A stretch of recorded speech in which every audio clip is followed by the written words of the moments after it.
안녕하세요. 나질밤투입니다. 지난 2부 영상에서는 기존 PC를 판매하던 회사에서 클라우드, 데이터 센터 등의 다양한 분야로 발을 넓히고 있는 델 테크놀로지스의 비즈니스 모델과 관련 시장 동향에 대해 알아보았는데요. 이번에는 회사의 주요 지표들을 살펴보면서 어떤 긍정적인 부분 또는 리스크가 있는지 점검해보고 델의 연구개발 활동 및 미래 성장 동력에 대해 알아보도록 하겠습니다. 델은 시가총액 약 72빌리언 달러 규모의 회사로 동일 업종의 경쟁사로는 휴렛패커드, 줄여서 HP가 있는데요. HP는 델의 클라이언트 솔루션스 부문에 해당하는 사업을 하는 HPQ와 델의 인프라스트럭처스 솔루션스 부문에 해당하는 사업을 하는 HPE로 분사했습니다. 현재 델은 순이익이 발생하고 있는 기업으로 PER 19.73을 기록하고 있습니다. HP나 인텔처럼 아직까지는 폭발적인 성장 동력보다는 기존의 사업을 유지하는 모습을 보였기 때문에 테슬라나 마이크로소프트에 비해서 PER이 낮은데요. 아직까지는 투자자들에게 높은 기대를 받지는 못하는 것으로 보입니다. PBR은 15.10으로 순자산 대비 시가총액 비율이 꽤 높아 보이는데요. 이는 델이 부채가 많아서 현재 순자산이 굉장히 낮기 때문입니다.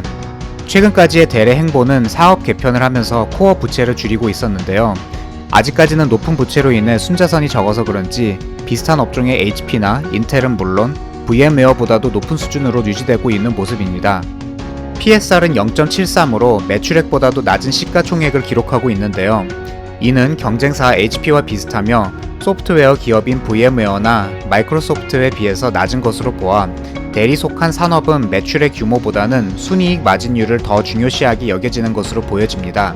PER만으로는 이익 성장률이 반영이 안 되기에 이익 성장률을 감안한 PEGR을 참고할 수 있습니다.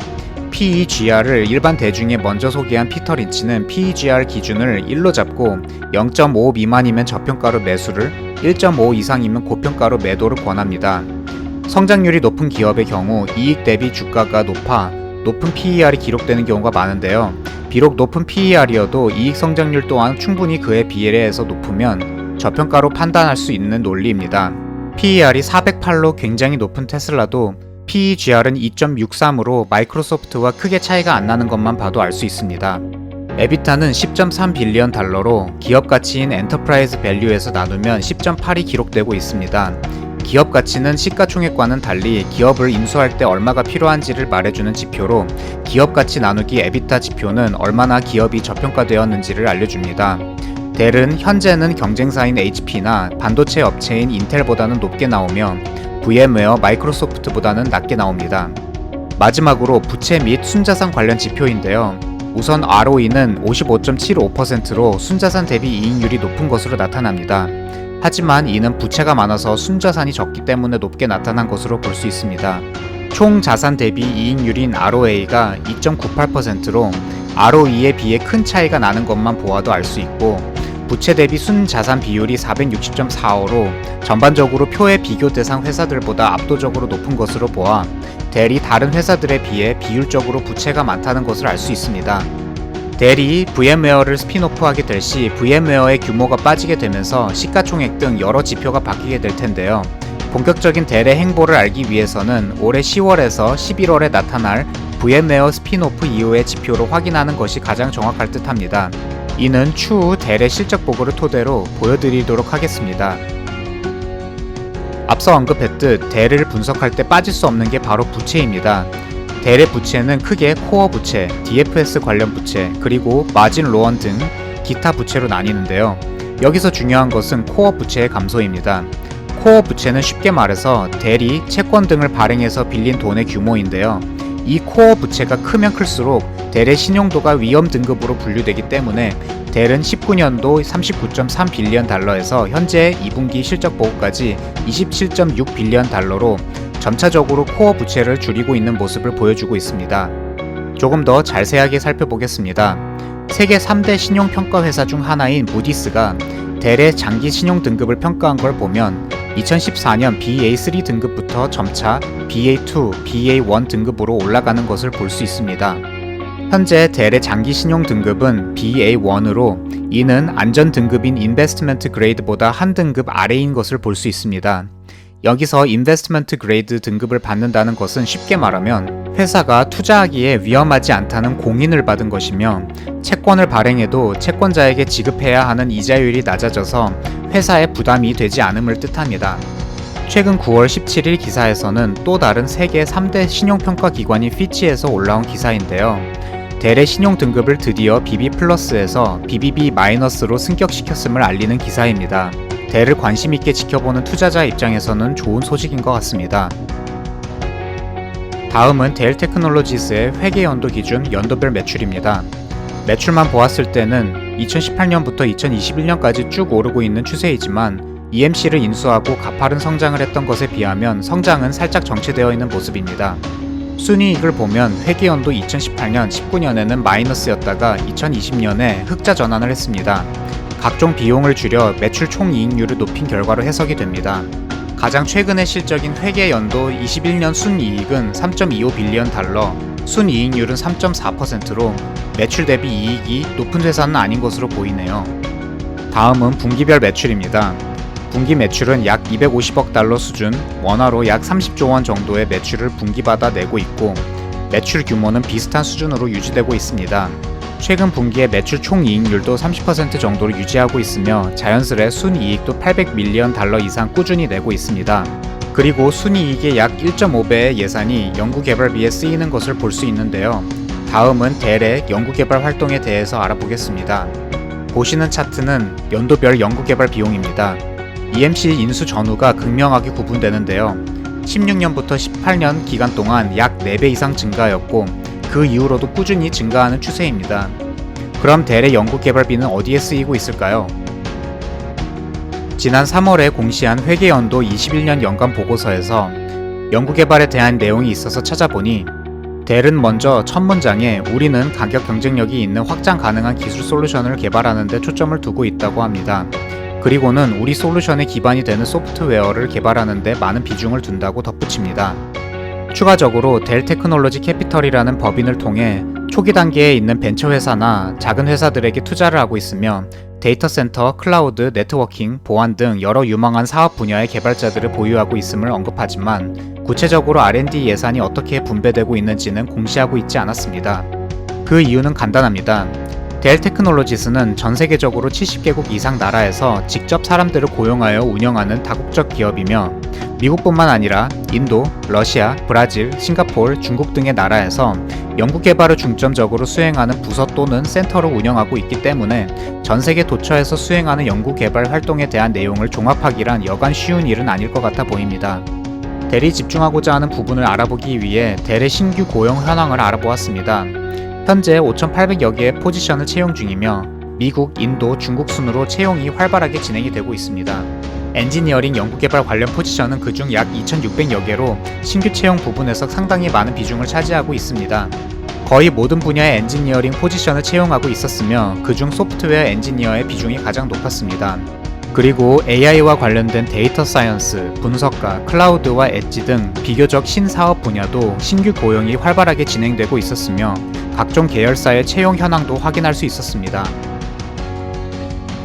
신규 고용 분야는 델이 제시한 새로운 성장 동력과 관련이 많습니다. 이 자료는 지난 5월 실적 보고 당시 델에서 발표한 내용인데요. 델이 향후 집중할 R&D 분야로 하이브리드 클라우드, 에이펙스, 엣지, 텔코, 데이터 매니지먼트 이렇게 5가지를 선정했습니다. 이 중에 델이 새롭게 선보이는 몇 가지 분야에 대해 알아보려 합니다. 델 테크놀로지스는 서버, 스토리지, 네트워크 등 인프라스트럭처 하드웨어 제품을 기반으로 새로운 방향의 비즈니스 모델을 내세웠습니다. 그중 첫 번째는 데이터 스토리지, 클라우드 서비스를 애즈어 서비스 형태로 제공하는 에이펙스, 두 번째는 각 산업에 최적화된 클라우드를 제공하는 엣지 솔루션입니다. 마지막은 CSP를 대상으로 유연한 네트워크 아키텍처 확장을 제공하는 텔코입니다.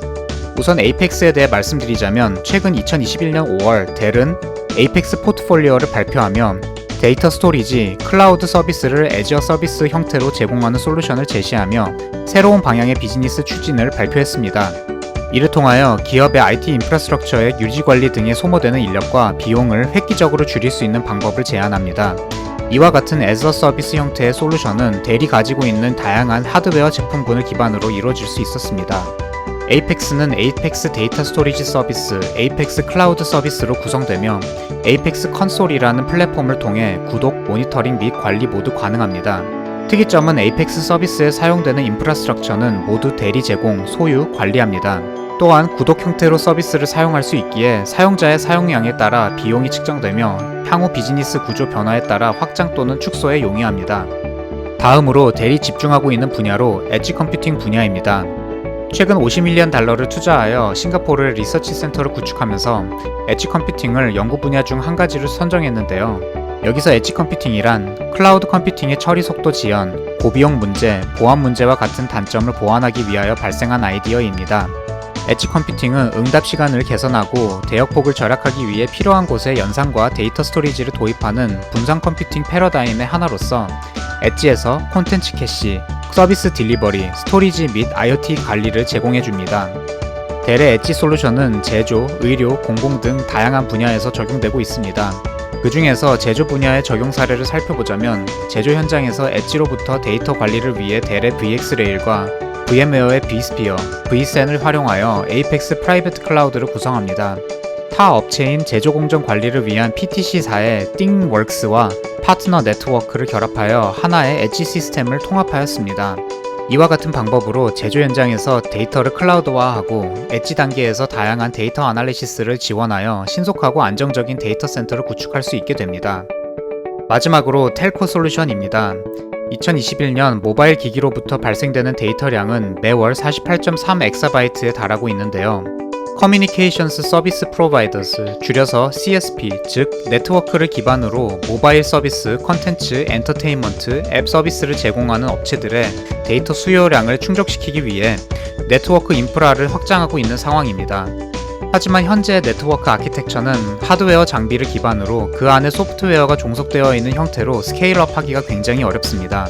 이에 델은 NFV 플랫폼을 주로 델 EMC의 서버 스토리지 장비와 VMware의 가상화 소프트웨어를 결합하여 델 EMC 레디 솔루션을 제공하고 있습니다. 지금까지 R&D 부문을 살펴보았습니다. 영상을 마치기 전에 한 가지 추가하자면 델은 지난 2분기 분기 실적 보고에서 앞으로의 부채 상환 계획을 밝혔는데요. 회계 연도상으로 2022년까지 총 $16빌리언 이상의 부채를 상환할 계획이라 발표했습니다. 아마도 올해 말에 VMware를 스핀오프하면서 받게 될 특별 배상금으로 목표 금액을 제시한 것 같은데요. VMware는 델에게서 스핀오프 되면서 VMware 주주들에게 총 약 $12빌리언의 특별 배당금을 지급하기로 했습니다. 그렇게 된다면 델은 VMware의 지분 81%를 확보한 회사로 약 $9.5빌리언 가량의 배당금을 받게 되는데요. 22년도 2분기를 발표하는 시점까지 $5.5빌리언를 상환한 것을 감안한다면 추가로 받게 될 $9.5빌리언를 더하면 예상치인 $16빌리언가 달성될 것 같습니다. 지금까지 델에 대해서 알아보았는데요. 사업 개편을 하는 과정에서 기존의 PC 사업으로 보유했던 경쟁력을 최대한 살리면서도 신사업의 연구개발 투자 등 경쟁력을 강화시키는 한편 그 과정으로 인해 발생한 부채를 줄이기 위해 신사업에 최적화된 부서를 제외한 나머지 사업 부서는 스핀오프를 하는 등 신기업으로 발돋움하기 위해 적지 않은 시간 동안 과도기를 겪었던 것 같습니다. 지속적인 부채 상환을 통해 신용 등급도 올리고 지분을 가진 회사 중 가장 큰 규모인 VMware를 스핀오프하는 등 올해는 그런 면에서 델에게 있어서 중요한 해라고 봅니다. 오랜 기간 동안 신사업에 최적화된 사업체를 준비한 만큼 앞으로 특히 내년의 행보가 가장 기대가 되는 기업이라는 생각이 듭니다. 그럼 투자하시는 데에 도움이 되었기를 바라며 여기서 인사드리겠습니다. 감사합니다.